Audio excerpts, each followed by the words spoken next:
60대가 되어서야 깨달은 호구 안 되는 9가지 방법. 여러분, 50대가 넘어서면서 문득 이런 생각이 들지 않으셨나요? 아, 이걸 진작 알았더라면 얼마나 좋았을까 하는 후회 말입니다. 오늘 제가 말씀드릴 내용을 끝까지 들어보시면 앞으로 10년, 20년을 훨씬 더 현명하게 살아갈 수 있는 핵심 원칙 9가지를 완전히 이해하게 되실 겁니다. 이 내용을 모르고 지나간다면 계속해서 손해를 보게 되고, 알고 나면 주변에서 일어나는 모든 상황을 다르게 보게 되실 거예요. 첫 번째 진리부터 말씀드리겠습니다. 사람은 절대 변하지 않습니다. 이것은 정말 중요한 깨달음입니다. 많은 분들이 배우자나 자녀, 그리고 주변 사람들이 언젠가는 변할 거라고 기대하며 살아가시는데, 이런 기대야말로 가장 큰 스트레스의 원인이 됩니다. 예를 들어 62세 박영호 씨의 경우를 보겠습니다. 박 씨는 30년 넘게 결혼 생활을 하면서 아내가 언젠가는 자신을 이해해 줄 거라고 기대했습니다. 하지만 아내의 성격은 20대나 50대나 똑같았죠. 오히려 나이가 들수록 더 고집이 세졌습니다. 박 씨가 이 진리를 일찍 깨달았다면 상대방을 바꾸려 하지 않고 자신이 적응하는 방법을 찾았을 텐데 30년을 헛되이 기다리며 살았던 거죠. 통계적으로 보면 성인의 성격은 25세 이후 거의 변하지 않는다고 합니다. 심리학에서는 이를 성격의 고착화라고 부르는데, 특히 50대 이후에는 더욱 변화가 어려워집니다. 그러니 지금이라도 주변 사람들을 있는 그대로 받아들이고 변화를 기대하지 마시기 바랍니다. 두 번째로 중요한 것은 모든 사람이 나를 좋아할 필요가 없다는 점입니다. 이것을 받아들이지 못하면 평생 남의 눈치만 보며 살게 됩니다. 58세 이미숙 씨는 동네 부녀회에서 모든 사람들에게 좋은 사람으로 보이려고 애썼습니다. 누구든지 부탁하면 들어주고 모임이 있으면 항상 음식을 준비해 갔죠. 하지만 결과는 어땠을까요? 사람들은 이미숙 씨를 당연하게 여기기 시작했고 오히려 더 많은 것을 요구하게 되었습니다. 이미숙 씨는 지쳐갔지만 거절할 수도 없었죠. 왜냐하면 모든 사람에게 좋은 사람으로 보이고 싶었거든요. 실제로 심리학 연구에 따르면 사람들은 평균적으로 전체 인구의 약 20% 정도와만 진짜 친밀한 관계를 형성할 수 있다고 합니다. 나머지 80%와는 그저 적당한 거리를 유지하는 것이 정상이에요. 그러니 모든 사람에게 사랑받으려 하지 마시고 진짜 소중한 사람들에게만 집중하세요. 세 번째 진리는 돈에 관한 것입니다. 돈은 빌려주는 순간 관계가 틀어진다는 사실을 꼭 기억하세요. 이것은 정말 냉혹한 현실이지만 모르고 지나가면 큰 손해를 보게 됩니다. 65세 김정남 씨는 평생 착하게 살았습니다. 친구가 사업 자금이 필요하다고 하면 선뜻 빌려주고, 형제가 집 마련 자금이 부족하다면 기꺼이 도와줬죠. 하지만 지금 김 씨 주변에는 돈을 빌려간 사람들이 하나둘씩 연락을 끊기 시작했습니다. 돈을 갚지 않으면서도 김 씨를 피하는 거죠. 김 씨는 돈도 잃고 인간관계도 잃게 되었습니다. 금융 전문가들의 조사에 따르면 개인 간 금전 거래에서 돈을 제때 상환하는 비율은 60%도 안 된다고 합니다.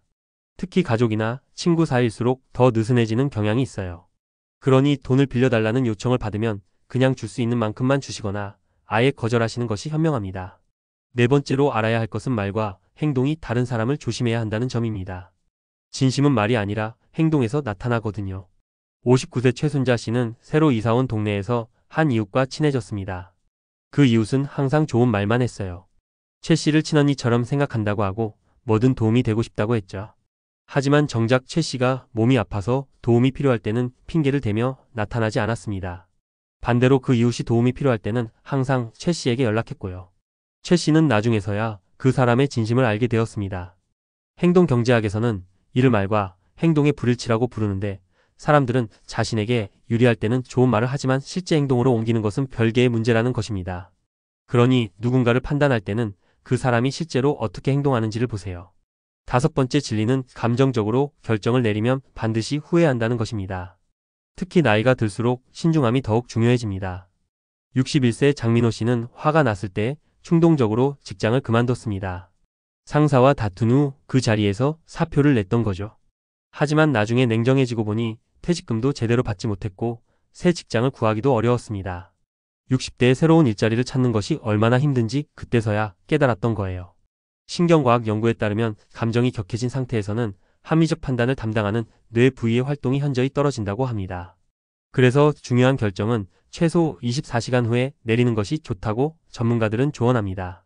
감정이 격해질 때일수록 더욱 신중하게 행동하세요. 여섯 번째로 주의해야 할 것은 좋은 말만 해주는 사람들입니다. 진짜 친구나 가족이라면 때로는 듣기 싫은 말도 해줄 수 있어야 합니다. 54세 홍성철 씨는 새로운 사업을 시작할 때 주변에서 모두 응원해줬습니다.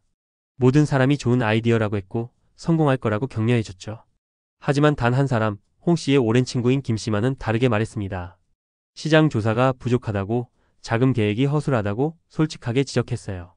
홍 씨는 그때 김 씨의 말을 듣기 싫어했지만 결국 사업이 실패한 후에야 김 씨가 진짜 친구였다는 것을 깨달았습니다. 심리학에서는 이를 아첨과 진심의 구별이라고 하는데 진짜 관심이 있는 사람은 상대방이 실수하지 않도록 쓴소리도 할 수 있다는 것입니다. 반면 아첨하는 사람들은 단지 자신의 이익을 위해 좋은 말만 하는 경우가 많아요. 7번째 교훈은 자신의 약점을 함부로 드러내지 말라는 것입니다. 이것은 특히 인간관계에서 중요한 원칙입니다. 56세 박정희 씨는 새로 만난 동호회 사람들과 친해지고 싶어서 자신의 모든 것을 털어놓았습니다. 경제적 어려움, 가족 간의 갈등, 건강상의 문제까지 솔직하게 이야기했죠. 처음에는 사람들이 동정해주고 관심을 보였지만 시간이 지나면서 박 씨를 대하는 태도가 달라졌습니다. 어떤 사람들은 박 씨의 약점을 이용해서 무리한 부탁을 하기 시작했고 또 다른 사람들은 박 씨를 피하기 시작했어요. 사회심리학 연구에 따르면 사람들은 상대방의 약점을 알게 되면 무의식적으로 그 사람을 하위로 보는 경향이 있다고 합니다. 이것은 인간의 본능적인 반응이에요. 그러니 아무리 친한 사이라도 자신의 치명적인 약점은 신중하게 관리하시기 바랍니다. 8번째 진리는 혼자서도 행복할 줄 알아야 한다는 것입니다.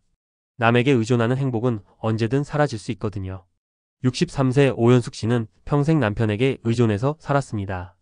경제적으로도 정서적으로도 모든 것을 남편에게 맡겼죠. 하지만 남편이 갑작스럽게 세상을 떠난 후 오 씨는 어떻게 살아야 할지 모르겠다고 했어요. 혼자 있는 시간이 너무 무섭고 모든 결정을 스스로 내리는 것이 어려웠거든요. 반면 같은 또래인 60세 이영자 씨는 다릅니다. 이 씨는 결혼 생활 중에도 자신만의 취미와 친구들을 유지했어요. 독서 모임에도 나가고 등산도 하고 자원봉사도 했죠. 그래서 지금은 혼자서도 충분히 행복하게 지내고 있습니다. 노년학 연구에 따르면 독립적인 생활 능력을 갖춘 노인들의 행복도가 의존적인 노인들보다 평균 40% 높다고 합니다. 혼자 있는 시간을 즐길 줄 알고 스스로 결정을 내릴 수 있는 능력을 기르시기 바랍니다. 9번째이자 마지막 진리는 인간관계에서도 균형이 중요하다는 것입니다. 일방적으로 베풀기만 하면 결국 이용당하게 됩니다. 57세 조미경 씨는 누구든지 도움을 요청하면 거절하지 못했습니다. 시간도 내주고 돈도 빌려주고 집안일도 도와줬죠. 조 씨는 이렇게 하면 사람들이 자신을 좋아할 거라고 생각했어요. 하지만 결과는 정반대였습니다. 사람들은 조 씨의 도움을 당연하게 여기기 시작했고 조 씨가 가끔 거절하면 오히려 서운해했어요. 조 씨는 베풀기만 하고 받지는 못하는 관계에 지쳐갔습니다. 사회교환 이론에 따르면 건강한 인간관계는 주고받는 것이 균형을 이룰 때 지속된다고 합니다. 한쪽이 계속 주기만 하면 받는 쪽은 죄책감을 느끼거나 아니면 당연하게 여기게 되어 관계가 틀어진다는 것이죠. 지금까지 말씀드린 9가지 진리를 정리해 보겠습니다. 1. 사람은 변하지 않으니 있는 그대로 받아들이고 내가 적응하는 방법을 찾으세요. 2. 모든 사람에게 사랑받을 필요 없으니 진짜 소중한 사람들에게만 집중하세요. 3. 돈은 빌려주는 순간 관계가 틀어지니 줄 수 있는 만큼만 주거나 아예 거절하세요. 4. 말과 행동이 다른 사람을 조심하고 진심은 행동으로 판단하세요. 5. 감정적일 때는 중요한 결정을 내리지 말고 최소 하루는 기다리세요. 6. 좋은 말만 하는 사람보다 쓴소리도 해주는 사람이 진짜 친구입니다. 7. 자신의 약점을 함부로 드러내지 말고 신중하게 관리하세요. 8. 혼자서도 행복할 줄 알아야 하니 독립적인 생활 능력을 기르세요. 9. 인간관계에서는 균형이 중요하니 일방적으로 베풀기만 하지 마세요. 이 9가지 원칙을 알고 실천하시면 앞으로의 인생이 훨씬 더 현명하고 행복해질 것입니다. 모르고 지나가면 계속 같은 실수를 반복하게 되지만 알고 나면 모든 상황을 다르게 보고 대처할 수 있게 됩니다. 지금이라도 늦지 않으니 오늘부터 실천해 보시기 바랍니다.